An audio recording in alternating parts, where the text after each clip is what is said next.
উপজেলা স্বাস্থ্য কমপ্লেক্সের ১,০০০-এর বেশি আবাসিক ভবন পরিত্যক্ত, ভাড়াও বেশি, অভিযোগ স্বাস্থ্যকর্মীদের। কোয়ার্টারের বদলে ডরমিটরি নির্মাণের উদ্যোগ। পানির লাইন টাইন এগুলো ঠিকঠাক নাই, জানলা দরজা ভাঙা। বাহিরে থাকলে টাকা খরচ কম হয়। এখন আমরা সব উপজেলা স্বাস্থ্য কমপ্লেক্সে আমরা ডর্ম করতেছি, মানে ডরমিটরি করতেছি। গণটিকা দিয়েও কমছে না হামের প্রকোপ। দুর্বল রোগ প্রতিরোধ ক্ষমতা ও অভিভাবকদের অসচেতনতা দায়ী বলছেন চিকিৎসকরা। নিয়ন্ত্রণে মাইক্রো প্ল্যানিংয়ের তাগিদ।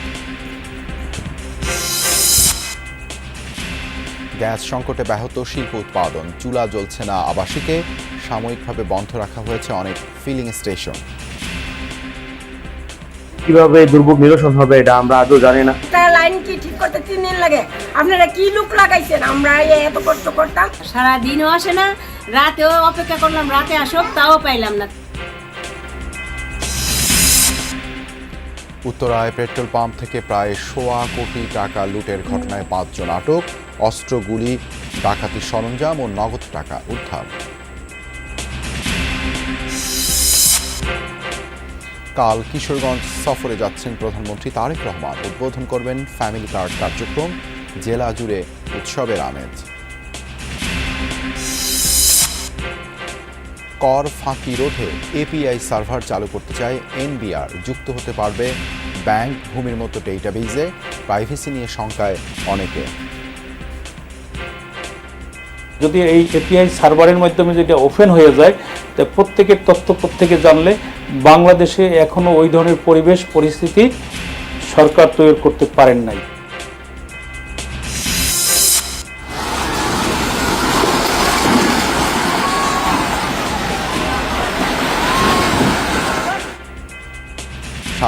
.৭ মাত্রার শক্তিশালী ভূমিকম্পে কেঁপে উঠল ইন্দোনেশিয়া। বেশ কয়েকটি আফটারশক সরিয়ে নেওয়া হচ্ছে উপকূলীয় বাসিন্দাদের।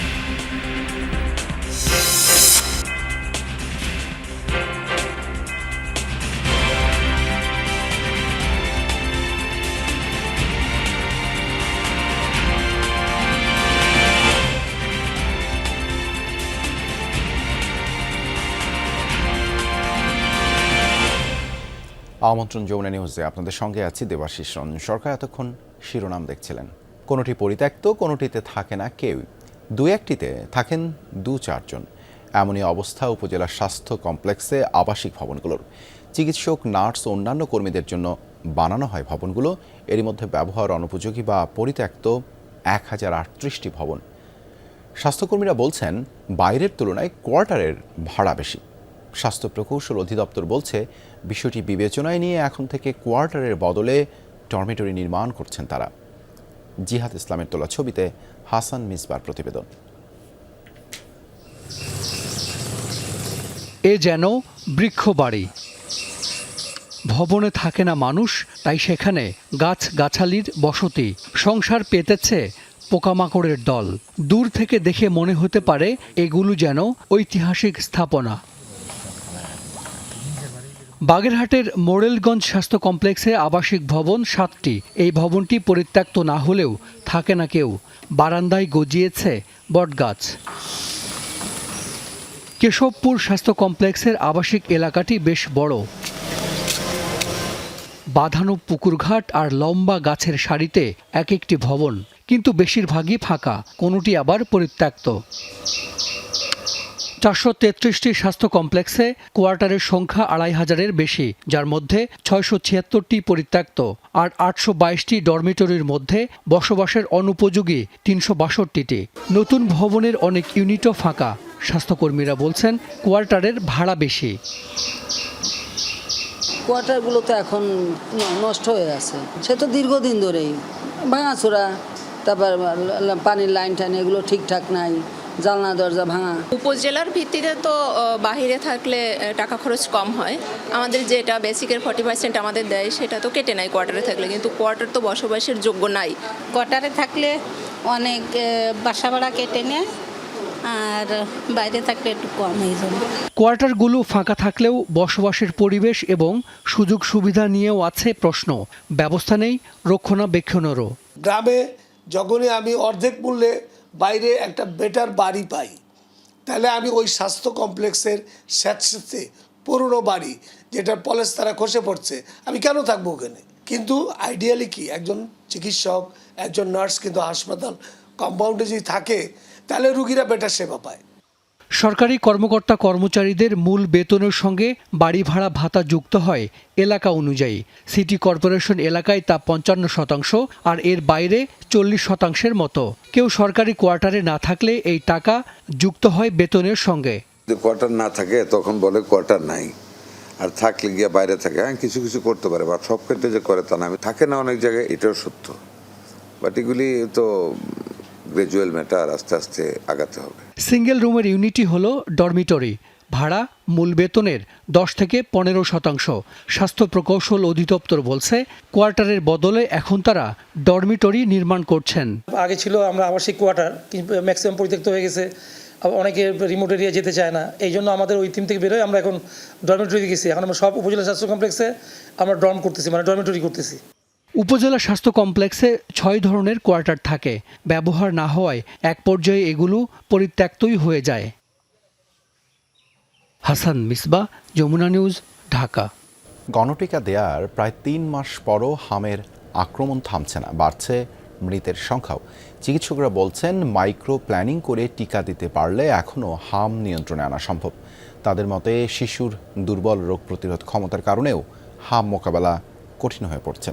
বলেন, এখনও অনেকে টিকার আওতায় আসেনি, তাদের খুঁজে বের করে টিকার আওতায় আনতে হবে। কাউসার হোসেনের ক্যামেরায় লামিয়া তিথি রিপোর্ট।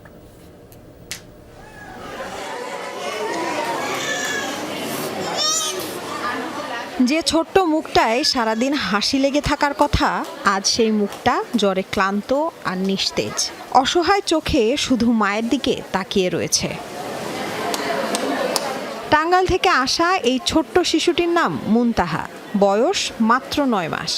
এই ৯ মাস বয়সে কথা ছিল শিশুটি দাপিয়ে বেড়াবে সারা ঘর।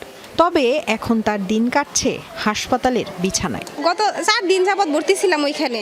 4 দিনে মানে ডাক্তার গতকালকে বললো যে ভালো, অনেকটা কমে গেছে।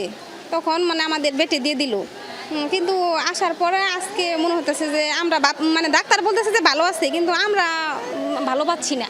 মুনতাহার মতো এমন অনেক শিশু হাসপাতালের বিছানায় হাম নিয়ে কাতরাচ্ছে। অভিভাবকরা বলছেন, এখনও জেলা উপজেলা পর্যায়ে হাম চিহ্নিত করতে সময় লাগছে। প্রতিদিন হামে আক্রান্ত হচ্ছে হাজারের বেশি শিশু। এখন পর্যন্ত হাম ও এর উপসর্গে শিশু মৃত্যু হয়েছে প্রায় ৯০০। বাবু বেশি অসুস্থ ছিল, তাই জন্য ঢাকা নিয়ে আসছি। আজকে ঢাকা 4 দিন যাব, অনেকটা আল্লাহ রকমতে সুস্থ হয়েছে। এই 10 দিন হইতে যাই জ্বর, ঠান্ডা জ্বর আছে তো, এইতে ডাক্তার দেখাইছি। এখন এখানে তো আবার যাই অনেক সিরিয়াসভাবে যাই অসুস্থ। গত বৃহস্পতিবার দিন আসছিলাম, ডেঙ্গু, হাম প্লাস নিউমোনিয়া, ওই বুকের ইনফেকশন এগুলো নিয়ে। এখন আজকে 8 দিন। জ্বর ছিল 7 দিন, গেছে শনিবার থেকে সকালে হাম দেখছিলাম। হাম দেখে রবিবার দিন দুপুরে 1টা বাজে আমরা এখানে ভর্তি হয়েছি। হাম ভালো হয়ে গেছে, আর হলো শ্বাসকষ্ট আছে দেখা ম্যামরা রাখছে। বাংলাদেশ শিশু হাসপাতাল ও ইনস্টিটিউটের অধ্যাপক আতিকুল ইসলাম জানান, এখনও অনেক জায়গা ভ্যাকসিনেশনের আওতায় আনা সম্ভব হয়নি, যার কারণে এখনও হাম নিয়ন্ত্রণে আসেনি। নিয়ন্ত্রণ আনার জন্য আমি মনে করি 1 নম্বর হলো ভ্যাকসিনেশন মাস্ট, এবং পকেট খুঁজে খুঁজে খুঁজে খুঁজে বাড়ি বাড়ি গিয়ে এটা মানে সার্চ করা যে এই বাচ্চারা ভ্যাকসিন দিছে কিনা। কারণ অনেক সময় সচেতন না মারা, যে তার ভ্যাকসিন দেওয়া হয়, না দেওয়া থাকলে সেন্টারে পাঠান। আর দ্বিতীয়ত হলো ব্রেস্ট ফিডিংয়ের উপর জোর দিতে হবে। জনস্বাস্থ্য বিশেষজ্ঞ জানালেন, গবেষণা সংস্থার তথ্যে বিভ্রান্ত হয়েছে সরকার। আরও যাচাই বাছাই করে টিকা নিয়ে মাইক্রো প্ল্যানিং করা দরকার, না হলে টিকার সফলতা আসবে না বলেও মনে করেন এই বিশেষজ্ঞ। যদি সেই বস্তি এলাকায় তারা মানে দিনের পর দিন এসে সেখানেই টিকাদান কেন্দ্র করতেন, তাহলে ওই বাচ্চাগুলো সকালে না হয় বিকালে না হয় সন্ধ্যা তারা টিকাটা দিয়ে যেত। সেটা এবারে করা হয়নি। টিকা আনার পরেও যে টিকা এখনও পর্যন্ত ঘাটতি আছে, এটা তো স্বীকার করতে রাজি না। এবং সবচেয়ে বড় কথা, ইউনিসেফ বলেছে এখন থেকে 2 মাস আগে পরিস্থিতি নিয়ন্ত্রণ হয়ে গেছে। এটাকে খুবই বিভ্রান্ত করেছে সরকারকে।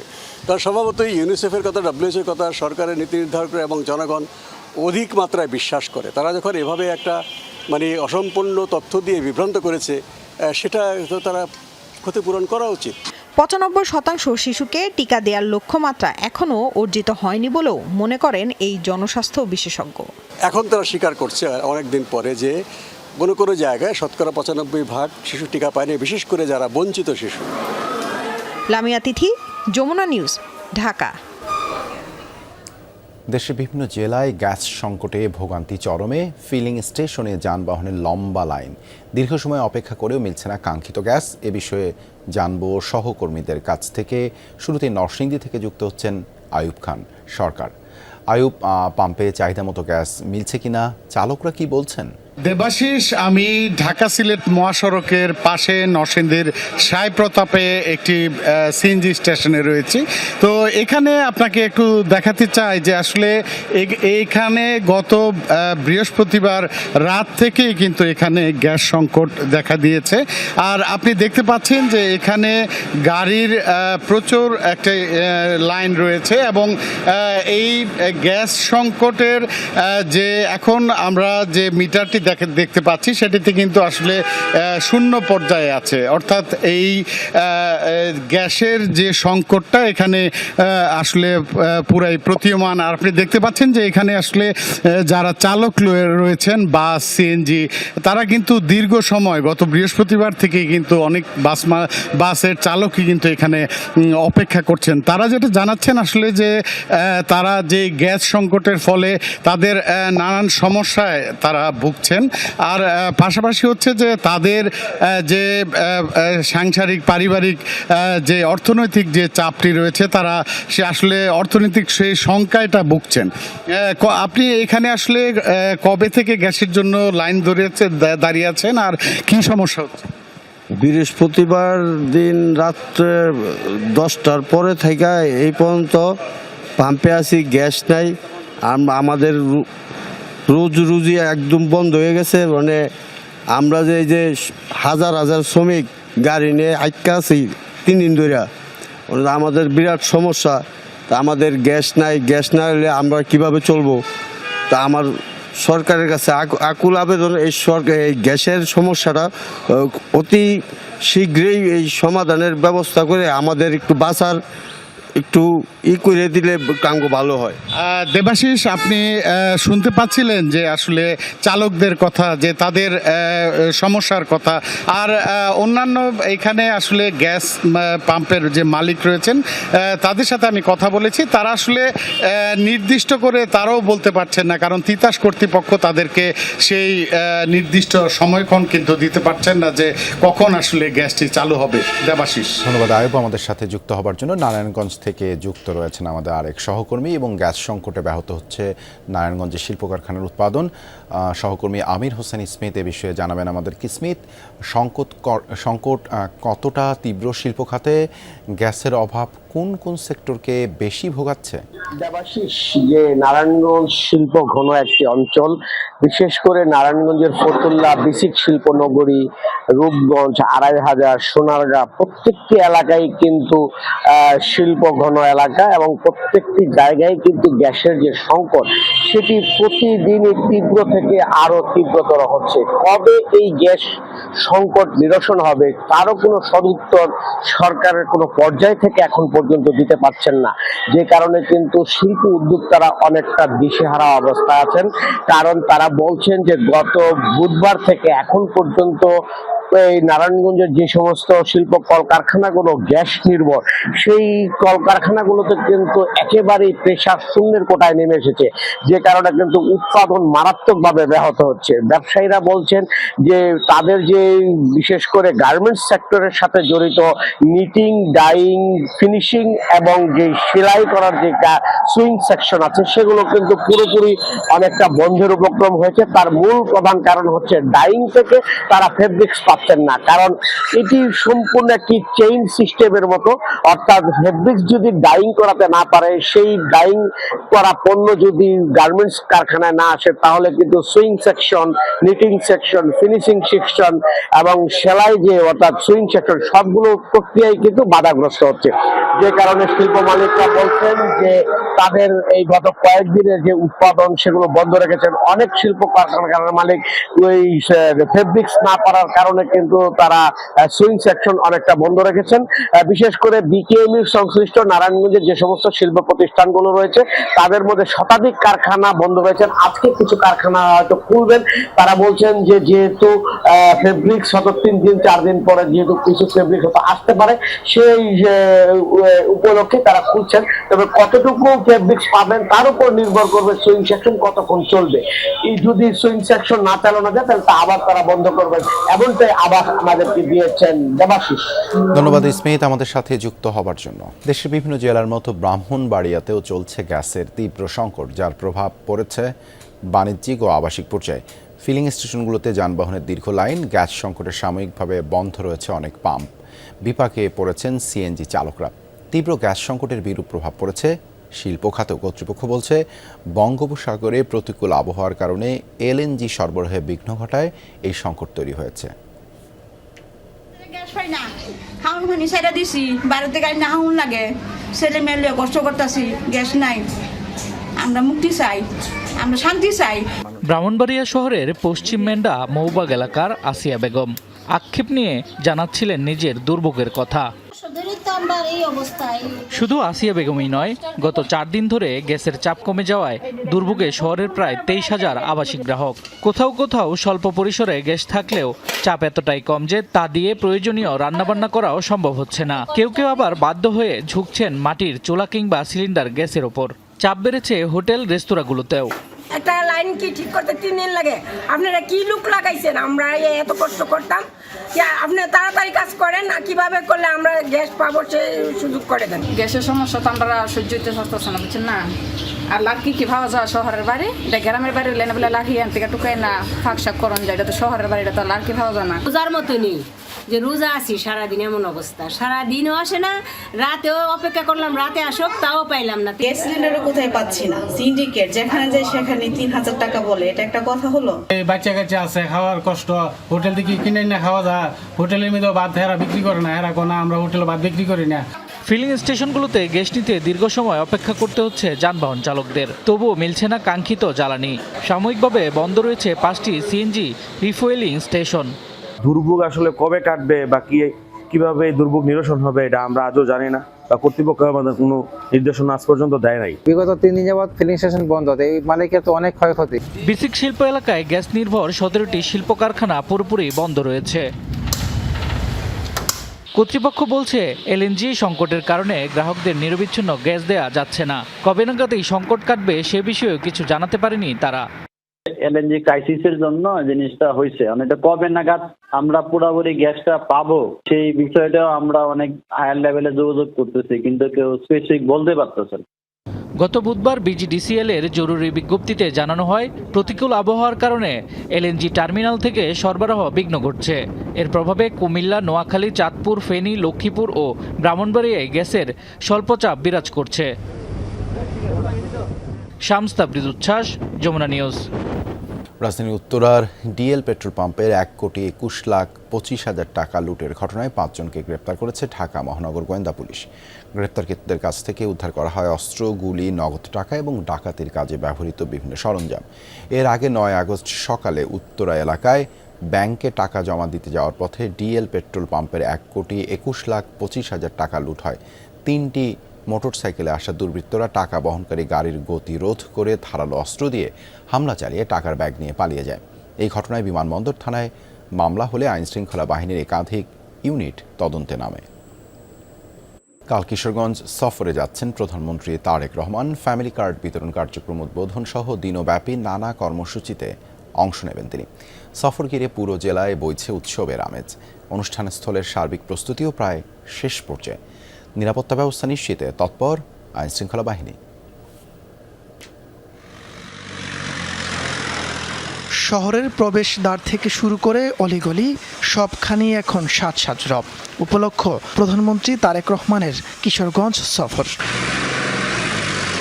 প্রধানমন্ত্রী হিসেবে দায়িত্ব নেওয়ার পর এবারই প্রথম কিশোরগঞ্জ যাচ্ছেন তারেক রহমান, তাই স্থানীয়দের প্রত্যাশাও একটু বেশি।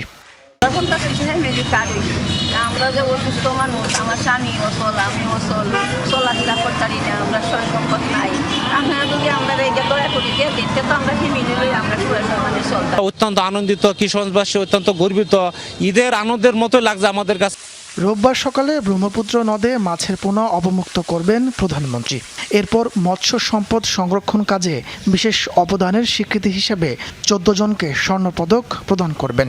উদ্বোধন করবেন শোলাকিয়া ঈদগাহ ময়দান উন্নয়ন কাজের ভিত্তিপ্রস্তর। দুপুরে জেলা ছাত্রদল আয়োজিত বৃক্ষরোপণ কর্মসূচিতে অংশ নেওয়ার কথা প্রধানমন্ত্রীর। বিকেলে কিশোরগঞ্জের পুরাতন স্টেডিয়ামে ফ্যামিলি কার্ড বিতরণ কর্মসূচিতে যোগ দেবেন তারেক রহমান। প্রধানমন্ত্রীর সফর ঘিরে উচ্ছ্বসিত বিএনপি নেতাকর্মীরা। তারেক রহমানের কর্মসূচি বাস্তবায়নে নিরবচ্ছিন্ন কাজ করে যাচ্ছেন তারা। মানুষ অধীর আগ্রহ অপেক্ষা করছে মাননীয় প্রধানমন্ত্রীকে কিশোরগঞ্জবাসী বরণ করার জন্য। আমরা প্রত্যেকটা ভেন্যুতেই রাত দিন নেতাকর্মীদেরকে নিয়ে, প্রশাসনকে নিয়ে আমরা কাজ করে যাচ্ছি যাতে সুন্দরভাবে এই প্রোগ্রামটা সম্পন্ন করা যায়। প্রধানমন্ত্রীর সফর নির্বিঘ্ন করতে প্রশাসনের পক্ষ থেকে নেওয়া হয়েছে নিশ্ছিদ্র নিরাপত্তা ব্যবস্থা। প্রায় 17 কোটি টাকার বিভিন্ন প্রকল্প এলজিডির মাধ্যমে বাস্তবায়ন হবে। সেই প্রকল্পর যে কাজগুলো হবে সেগুলোরই ভিত্তি উন্মোচনের জন্যই বা উদ্বোধনের জন্যই মাননীয় প্রধানমন্ত্রী আমাদের শোলাকিয়া মাঠে আসবে। ইতিমধ্যে আমাদের প্রস্তুতি সম্পন্ন হচ্ছে।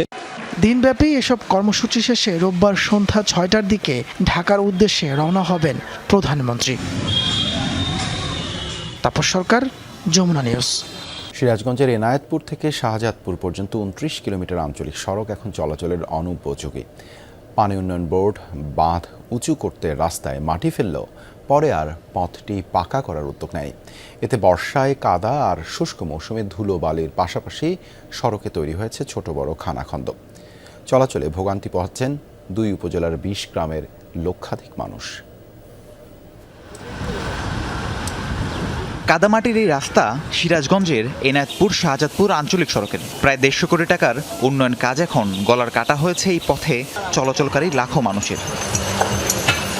1998 সালে যমুনা নদীর তীর ঘেঁষে নির্মাণ করা হয় বন্যা নিয়ন্ত্রণ বাঁধ। 2 উপজেলার মানুষের চলাচলের জন্য ছিল সরু এক মেঠো পথ। পরবর্তী সময়ে রাস্তাটি পাকা করা হয়। বছর 6 আগে বাঁধ সংস্কারের পাশাপাশি যান চলাচলের সুবিধার্থে সড়কটি প্রশস্ত করা হয়। এর 2 বছরের মাথায় বাঁধ উঁচু করতে পাকা সড়ক ভেঙে মাটি ফেলে পানি উন্নয়ন বোর্ড।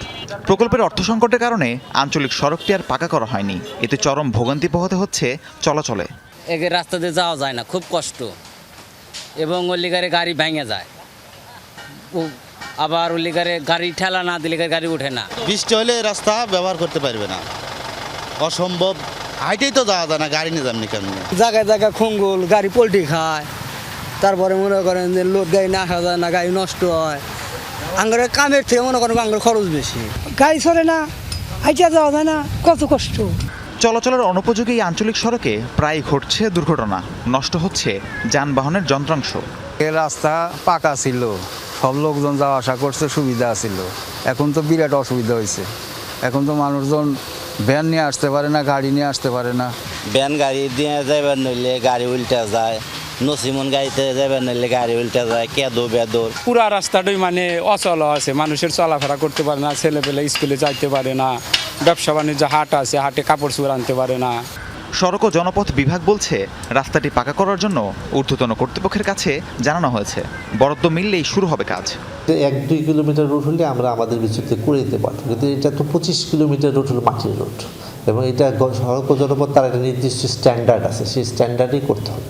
তা আমরা ওখানে বর্ষাকালে যেহেতু ওখানে মাটির রাস্তা, একেবারে কোনো লেয়ার থাকলে না আমরা কাজ করতে পারতাম। মাটির রাস্তা এখানে আসলে বেসিক্যালি প্রকল্প ছাড়া এটা শুরু। অবিলম্বে 29 কিলোমিটার মাটির রাস্তাটি পাকা করে চলাচলে স্বস্তি ফেরানোর দাবি এলাকাবাসীর। রাহিম সারোয়ার, যমুনা নিউজ।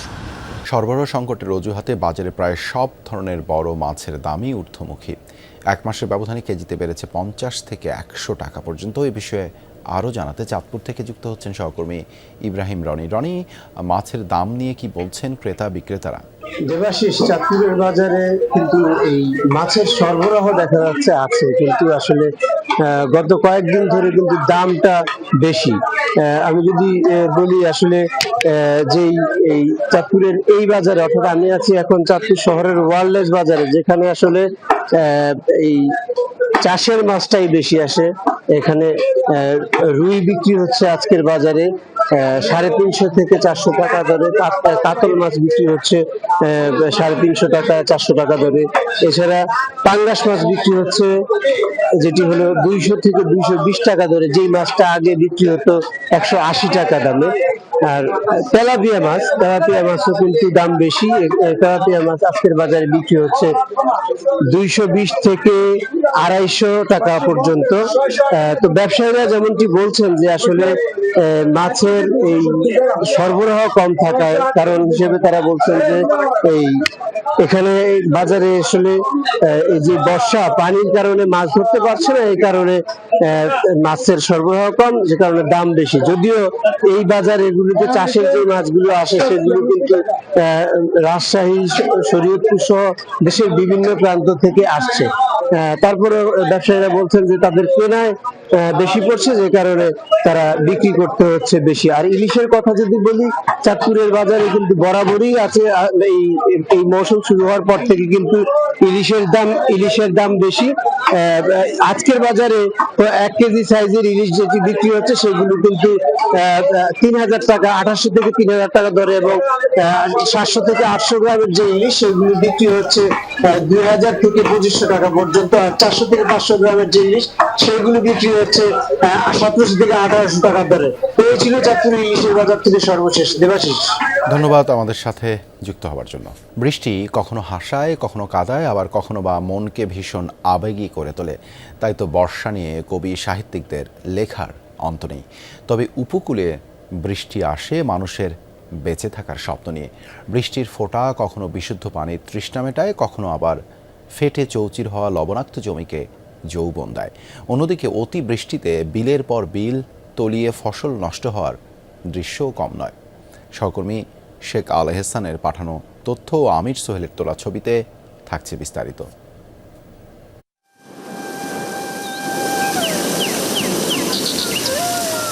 একসময় এই বৃষ্টি ছিল শৈশবের সবচেয়ে বড় উৎসব। কাদামাখা মাঠে ফুটবল, বৃষ্টির জলে ভেসে যাওয়া কাগজের নৌকা, ভিজে বাড়ি ফিরে মায়ের বকুনির সেই দিনগুলো আজও বর্ষা এলেই মনে পড়ে যায়। সময় বদলেছে, মানুষ বদলেছে, কিন্তু বৃষ্টির স্মৃতিগুলো এখনও বদলায়নি। উপকূলে বৃষ্টি শুধু আনন্দের নয়, এখানে বৃষ্টি মানে বেঁচে থাকার গল্প। নোনার দাপটে যখন ফসলহীন থাকে হাজার হাজার হেক্টর জমি, তৃষ্ণার্ত মাটির তখন অপেক্ষা এক পশলা বৃষ্টির। বৃষ্টি নামলে ধুয়ে যায় জমে থাকা লবণের আস্তরণ, মাটিতে ফিরে আসে সজীবতা। আর সেই সুযোগেই কৃষক নেমে পড়েন মাঠে। তাদের কাছে তাই বৃষ্টির প্রতিটি ফোঁটা ফসলকে বাঁচিয়ে তোলার স্বপ্ন। বর্ষা পড়ার সঙ্গে সঙ্গে আমাকে তৎপর শুরু হয়ে যায় বীজ ফেলানোর জন্য। কবে বীজ ফেলাবো, কবে কি করব, এই এর দিকেই মন চলে আসে। নোনা পানির এই জনপদে মিষ্টি পানির সংকট দীর্ঘদিনের। তাই বৃষ্টি শুরু হলেই ঘরে ঘরে শুরু হয় পানি ধরে রাখার ব্যস্ততা। আমরা বৃষ্টির পানি ধরে সংরক্ষণ করে বছরের 6-7 মাস এই পানি আমরা পান করি। বৃষ্টি মৌসুমে ধরেন 2 মাস বা 3 মাস যে পানিটা হয়, সাধারণ পরিবার এই পানিটা আহরণ করে। বৃষ্টির ছোঁয়ায় বদলে যায় প্রকৃতিও, ধুয়ে মুছে আরও সবুজ হয়ে ওঠে গাছপালা। পথের ধারে নাম না জানা কত ফুল বৃষ্টির পানিতে যেন নতুন করে মেলে ধরে পাপড়ি। সেই বৃষ্টি যখন হয়ে ওঠে অতিবৃষ্টি, তখন বদলে যায় গল্প। বিলের পর বিল তলিয়ে যায় পানিতে, ডুবে যায় কৃষকের স্বপ্ন। একদিকে বৃষ্টির জন্য অপেক্ষা, অন্যদিকে অতিবৃষ্টির ভয়। উপকূলের মানুষের জীবন তাই বর্ষার সঙ্গে এক অদ্ভুত সমঝোতার গল্প। বর্ষা আসলে সবারই পরিবর্তন আনে, মানুষের মনেরও পরিবর্তন আনে, ফসলেরও পরিবর্তন আনে, আর মাটি তো প্রাণ ফিরে পায়। আর যদি উপকূলীয় জমি হয়, আমাদের সুন্দরবন সংলগ্ন উপকূলীয় জমিতে আপনারা জানেন মার্চ, এপ্রিল, মে এই 3 মাস কিন্তু আস্তে আস্তে স্যালাইনিটি বাড়তে থাকে। তবু বৃষ্টি এলে মানুষ স্বপ্ন দেখে, শিশু স্বপ্ন দেখে কাদামাখা মাঠে ফুটবল খেলার, কৃষক স্বপ্ন দেখেন সবুজ ধানের, মা স্বপ্ন দেখেন ঘরের কলসিতে মিষ্টি পানির, আর উপকূলের মানুষ স্বপ্ন দেখেন নোনা মাটির বুক চিরে জনপদ আবারও সবুজ হয়ে উঠবে। জারিন অর্নি, যমুনা নিউজ। এবার করদাতা ব্যক্তি আর প্রতিষ্ঠানের বেশিরভাগ তথ্যে প্রবেশ করতে চায় জাতীয় রাজস্ব বোর্ড। সেপ্টেম্বরের মধ্যে চালু করতে চায় এপিআই সার্ভার। এতে ব্যাংকিং সার্ভার, বন্দর, করদাতা প্রতিষ্ঠানের সার্ভার, ভূমির মতো ডেটাবেজের সাথে সরাসরি যুক্ত হতে পারবে এনবিআর। তখন সহজেই তথ্য গোপন করে কর ফাঁকি দেওয়ার সুযোগ কমে আসবে। আবার ব্যক্তি বা ব্যবসায়িক প্রতিষ্ঠানের অনেক সংবেদনশীল তথ্য থাকায় ডেটা প্রাইভেসি নিয়েও শঙ্কায় কেউ। তবে শঙ্কা সম্ভাবনা যাই থাকুক, রাজস্বে অটোমেশনের বিকল্প নেই বলেই মনে করেন বিশেষজ্ঞরা। সরকার পরিচালনা যাবতীয় খরচের মূল যোগান আসে এনবিআরের মূল্য সংযোজন কর, আমদানি রপ্তানি শুল্ক এবং আয়কর থেকে। রাষ্ট্র নাগরিকের বোঝাপড়ার এই চুক্তি নিয়ে ক্ষোভ হতাশা বহু পুরনো। বাস্তবতা হচ্ছে এবছর এনবিআর বেঁধে দেওয়া অর্থ থেকে 92,610 কোটি টাকা আদায় করতে পারেনি। তার উপর যারা কর দেন তাদেরও রয়েছে ভোগান্তি, হয়রানির নানা অভিযোগ। রাজস্বে গতি, স্বচ্ছতার পাশাপাশি দুর্ভোগ কমাতে application programming interface API server চালু করার প্রস্তুতি নিচ্ছে এনবিআর। এতে এনবিআর ব্যাংকিং সার্ভার, কাস্টমস ও বন্দর, করদাতা প্রতিষ্ঠানের নিজস্ব সার্ভার, ভূমি, জাতীয় পরিচয়পত্রের মতো সরকারি ডেটাবেজের সাথে সরাসরি যুক্ত হতে পারবে। এই সার্ভারের মাধ্যমে ভুল তথ্য বা তথ্য গোপন করে কর ফাঁকির প্রবণতা কমানো সম্ভব বলেও মনে করছেন অনেকে। কর দেওয়ার জটিলতা আর হয়রানিও কমে আসতে পারে অনেকটাই। ল্যান্ড রেজিস্ট্রি কিংবা আপনার যে অন্যান্য যেই ধরনের বিভিন্ন ধরনের ব্যাংক অ্যাকাউন্ট কিংবা আপনার ফাইন্যান্সিয়াল অ্যাসেটস অথবা অন্যান্য অ্যাসেটস ওনারশিপস, এই জিনিসগুলো আসলে এনবিআর ট্র্যাক করতে পারবে। সো স্পেসিফিক্যালি এই এপিআই এই অটোমেশনের ফলে যারা যে ব্যবসায়ীরা ট্যাক্স দেন ঠিকমতো, তাদের জন্য নতুন করে কোনো সমস্যা তৈরি হবে বলে আশা করছি না। আবার এপিআইয়ে সংবেদনশীল অনেক বাণিজ্যিক তথ্য থাকায় তা ফাঁস হওয়ার শঙ্কা দেখছেন কেউ। সার্ভার ডাউন বা টাইপিং ভুলের কারণে এলসিতে তথ্যে গরমিলকে ট্যাক্স ফাঁকি হিসেবে দেখা হতে পারে, যাতে হয়রানিও বাড়বে আরও। ডিজিটাল এত তথ্যের দখল ব্যক্তির ডেটা প্রাইভেসি লঙ্ঘন আর নজরদারির ঝুঁকিও বাড়াতে পারে বলে মনে করেন কর আইনজীবীরা। শুধু ট্যাক্স দেখলেই হবে না, এখানে অন্য ব্যবসা প্রতিষ্ঠানের সাথে সব সেক্টর জড়িত থাকে। আমার তথ্য আর একটা কোম্পানি জানবে, আমার তথ্য আর একটা প্রতিষ্ঠান জানবে, এটার গোপনীয়তা থাকা দরকার। যদি এই এপিআই সার্ভারের মাধ্যমে যেটা ওপেন হয়ে যায়, তো প্রত্যেকের তথ্য প্রত্যেকে জানলে বাংলাদেশে এখনও ওই ধরনের পরিস্থিতি সরকার তৈরি করতে পারেন নাই। এপিআইয়ের মতো সার্ভার ভিয়েতনাম ও ইন্দোনেশিয়ায় রাজস্ব আহরণে গতি বাড়িয়েছে। আবার শ্রীলঙ্কায় সফটওয়্যার টেকনিক্যাল ত্রুটির কারণে অনেক এলসি অটো প্রসেস হয়ে তথ্যে গরমিল দেখায়।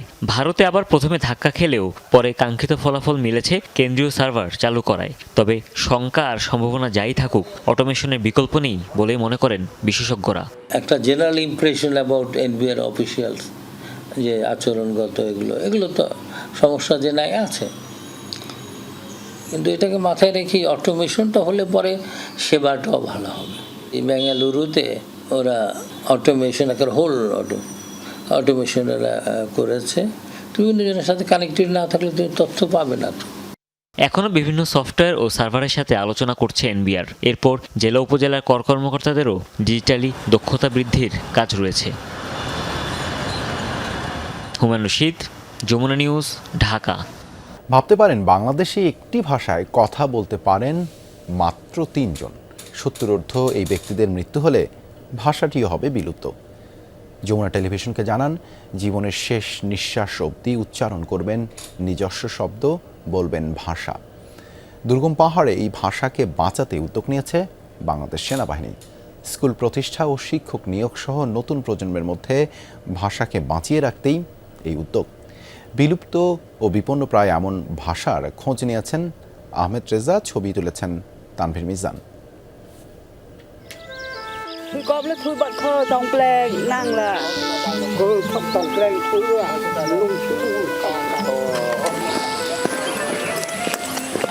বান্দরবানের আলীকদমের ক্রাসিং পাড়া স্বাভাবিকের তুলনায় দুর্গম, দূরবর্তী পাহাড়ি এই গ্রাম।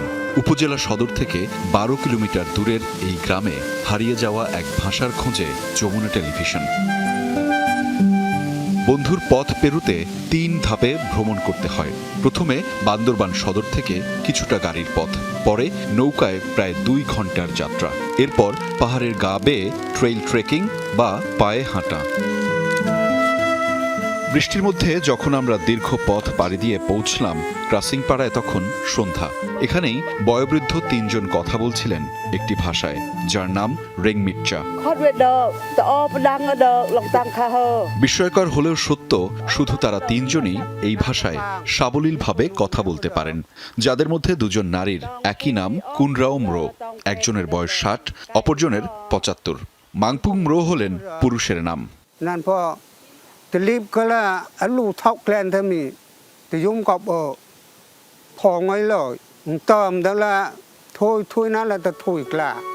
বাস্তুচ্যুতি, সময়ের রদবদল আর পারিবারিক চর্চার অভাবে প্রজন্ম থেকে প্রজন্মে পৌঁছাতে পারেনি এই ভাষা।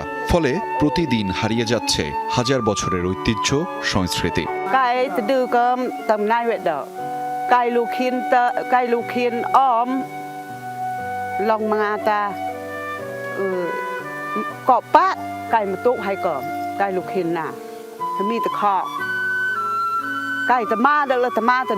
Thui cầm là ngài cha, nói phải om khá là thui cha, tông pa tla pen là thui ở đợt này, tụ cơ này thui cọp ở đợt. একসময় যে ভাষায় মুখর ছিল পাহাড়ি জনপদ, আজ সেই ভাষাভাষী মানুষের সংখ্যা মাত্র 3। তাদের কণ্ঠ থেমে গেলে চিরতরে থেমে যাবে ভাষার শ্বাস প্রশ্বাস। তবে ঠিক এখানেই নতুনভাবে শুরু করেছে বাংলাদেশ সেনাবাহিনী। রেংমিটচা ভাষা বাঁচিয়ে রাখতে দুর্গম পাহাড়ে নতুন প্রজন্মের জন্য তৈরি করেছে স্কুল, যেখানে শিক্ষার্থীদের সুবিধা প্রদান ও শিক্ষক যুক্ত করেছেন। পাহাড়ের ভাষাকে বাঁচিয়ে রাখতেই বাহিনীর এই উদ্যোগ। মায়ের ভাষা যদি হারায় যায়, কত দুনিয়া অনেক কষ্ট আছে। সেজন্য আমি নিজের প্ল্যান করে উদ্যোগ করে কষ্ট করে ওই যে আমি নিজে ঘরে এরকম বসা বা শিখায়। একটি ভাষার মৃত্যু হলে শুধু কিছু শব্দ হারিয়ে যায় না, হারিয়ে যায় একটি জাতির স্মৃতি, ইতিহাস, পরিচয় আর পৃথিবীকে দেখার অনন্য দৃষ্টিভঙ্গি। রেংমিটচা একটি পাহাড়ি জনগোষ্ঠীর ভাষা, যে ভাষাটি আজ প্রায় মৃতপ্রায়। আমার সামনের যে জনগোষ্ঠী দেখছেন, তারা কেবল এই 3 জন এই ভাষাটি জানেন, আর নতুন প্রজন্মের মধ্যে এই ভাষা শেখানোর প্রক্রিয়া চলছে। মূলত এই পুরো আয়োজনটি করেছে বাংলাদেশ সেনাবাহিনী, যাদের তত্ত্বাবধানে পাহাড়ের আনাচে কানাচে যে মৃতপ্রায় ভাষাগুলো রয়েছে তা আবার পুনর্জাগরণের উদ্যোগ নেওয়া হয়েছে। আহমেদ রেজা, যমুনা নিউজ, আলীকদম, বান্দরবান। শক্তিশালী 7.7 মাত্রার ভূমিকম্পে কেঁপে উঠল ইন্দোনেশিয়া। স্থানীয় সময় ভোর 5টার দিকে সর্বদক্ষিণের প্রদেশ ইস্ট নুসা টেনগারায় আঘাত হানে। এটি ফ্লোরেস দ্বীপ সহ নেগেকাও এবং বিমা অঞ্চলে অনুভূত হয় জোরালো কম্পন। উৎপত্তিস্থল ছিল এন্ডে শহর, ভূপৃষ্ঠের 15 কিলোমিটার গভীরে। 6.1 মাত্রা সহ পরপর 3টি আফটার শক অনুভূত হয়। বেশ কয়েক জায়গায় বাড়িঘর ও অবকাঠামোর ক্ষয়ক্ষতির তথ্য পাওয়া গেছে। এখন পর্যন্ত 2 জনের প্রাণহানির খবর মিলেছে। ভূমিকম্পের জেরে ইস্ট ও ওয়েস্ট নুসা টেনগারা সহ সাউথ সুলাভেসি প্রদেশে সাময়িকভাবে জারি করা হয় সুনামি সতর্কতা। উপকূলীয় অঞ্চলগুলো থেকে নিরাপদ স্থানে সরানো হয় বাসিন্দাদের। প্রশান্ত মহাসাগরের উচ্চ ভূমিকম্প প্রবণ অঞ্চল প্যাসিফিক রিং অফ ফায়ারে অবস্থান ইন্দোনেশিয়ার। অচিরেই হরমুজ প্রণালীকে যুক্তরাষ্ট্রের অংশ হিসেবে ঘোষণা দিতে যাচ্ছেন মার্কিন প্রেসিডেন্ট ডোনাল্ড ট্রাম্প। শুক্রবার নিউ ইয়র্কে দেয়া এক ভাষণে এমনটাই জানান তিনি। বলেন, যুক্তরাষ্ট্রের অনুমতি ছাড়া হরমুজ প্রণালী দিয়ে কোনো জাহাজ পার হতে পারবে না। আবারও দাবি করেন, গুরুত্বপূর্ণ জলপথটির নিয়ন্ত্রণ রয়েছে ওয়াশিংটনের হাতে। এদিকে মার্কিন প্রেসিডেন্টের এমন মন্তব্যের কড়া জবাব দিয়েছে ইরানি কর্মকর্তারা। টুইট করে বিমানবাহী রণতরী কিংবা ভাষণ দিয়ে হরমুজ প্রণালী দখল করা যাবে না বলেও মন্তব্য করেছেন উপপররাষ্ট্রমন্ত্রী কাজেম ঘারিবাবাদি। জানান, কোনো হুমকিকেই ভয় পায় না Iran. Pretty soon I'll be declaring the Hormuz Strait a territory of the United States. ইরানকে সম্পূর্ণ পরাজিত করার পর খুব শিগগিরই আমি হরমুজ প্রণালীকে যুক্তরাষ্ট্রের ভূখণ্ড হিসেবে ঘোষণা করব। এর মানে হলো আমরা সেখানে অবরোধ করে রেখেছি। আমরা না চাইলে কোনো জাহাজ এর ভেতর দিয়ে যেতে পারবে না। Get through unless we want them to. But and how about Venezuela? Venezuela was a one-day war. ভাসমান পূর্ণাঙ্গ বিমান ঘাঁটি যুক্তরাষ্ট্রের শক্তিশালী রণতরী ইউএসএস আব্রাহাম লিঙ্কন, যেটি মধ্যপ্রাচ্যে মোতায়েনকৃত আব্রাহাম লিঙ্কন ক্যারিয়ার স্ট্রাইক গ্রুপের অংশ। অত্যাধুনিক অস্ত্রশস্ত্রে সুসজ্জিত এই রণতরীতে মোতায়েন করা হয়েছে F-35 সুপার হর্নেটের মতো যুদ্ধ বিমান আর হেলিকপ্টার। বিমানবাহী রণতরীটি ছাড়াও পুরো বহরে রয়েছে আরও অন্তত 3টি ডেস্ট্রয়ার, যেখানে থেকে টমাহকের মতো ভয়ঙ্কর ক্রুজ মিসাইল নিক্ষেপ করা সম্ভব। 3টি ফুটবল মাঠের সমান মার্কিন নৌবাহিনীর অন্যতম শক্তিশালী বিমানবাহী রণতরী ইউএসএস আব্রাহাম লিঙ্কন। আধুনিক যুদ্ধ প্রযুক্তি, যুদ্ধ বিমান আর ক্ষেপণাস্ত্রে সজ্জিত এই রণতরী সমুদ্রে ভাসমান এক বিশাল সামরিক ঘাঁটি। এই রণতরী পরিচালনা করে একটি কেরিয়ার স্ট্রাইক গ্রুপ, অর্থাৎ শুধু বিমানবাহী যুদ্ধজাহাজ নয়, এর সঙ্গে থাকে ডেস্ট্রয়ার, ক্রুজার সহ একাধিক যুদ্ধজাহাজ, যা ইউএসএস আব্রাহাম লিঙ্কন যুদ্ধজাহাজকে ঘিরে তৈরি করে শক্তিশালী প্রতিরক্ষা বলয়। এই স্ট্রাইক গ্রুপের ডেস্ট্রয়ারগুলোতে রয়েছে উন্নত কমব্যাট সিস্টেম ও দূরপাল্লার টমাহক ক্রুজ মিসাইল। প্রায় ১,৫০০ কিলোমিটার বা তারও বেশি দূরের লক্ষ্যবস্তুতে আঘাত হানতে সক্ষম এসব ক্ষেপণাস্ত্র। তবে আব্রাহাম লিঙ্কনের সবচেয়ে বড় শক্তি এর বিশাল এয়ার উইং। এর মধ্যে পঞ্চম প্রজন্মের স্টেলথ যুদ্ধবিমান F-35, multirole strike F-18 fighter jet ও EA-18 মডেলের নজরদারি বিমান। এছাড়া আলোচিত শিহক ও অস্প্রে হেলিকপ্টারেরও দেখা মিলবে এই কেরিয়ারটিতে। আত্মরক্ষায় রয়েছে অত্যাধুনিক সি স্প্যারো, র্যাম এবং ফ্যালানক্স CIWS, যেগুলো শত্রুর বিমান, ক্ষেপণাস্ত্র ও ড্রোন মোকাবেলায় ব্যবহৃত হয়। একসঙ্গে প্রায় ৯০টির মতো যুদ্ধবিমান ও হেলিকপ্টার পরিচালনা করতে পারে এই কেরিয়ার।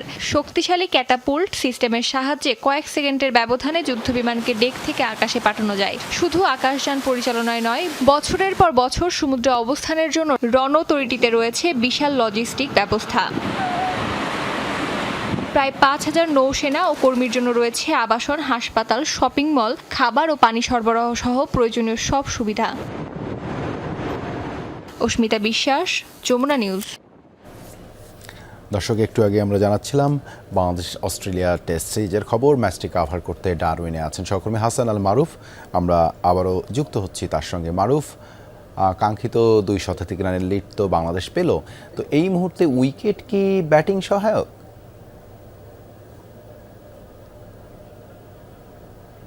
বাংলাদেশ দারুণ একটা সেশন শেষ করে লাঞ্চ বিরতি বোর্ডে বাংলাদেশের ২১৯ রানের লিড এখন পর্যন্ত। অবশ্যই দুর্দান্ত একটা শুরু আজকের দিনটা। প্রথম দিন, দ্বিতীয় দিনে বাজিমাত করার পর বাংলাদেশ তৃতীয় দিনের প্রথম সেশনটা ভালোভাবে কাটিয়েছে। শুরুতে হাসান মাহমুদ ফিরেছেন, তবে মেহেদী হাসান মিরাজ 50 তুলে নিয়েছেন এবং অস্ট্রেলিয়ান বোলারদের উপরে আজকেও কিন্তু দাপট দেখাচ্ছে বাংলাদেশের ব্যাটাররা।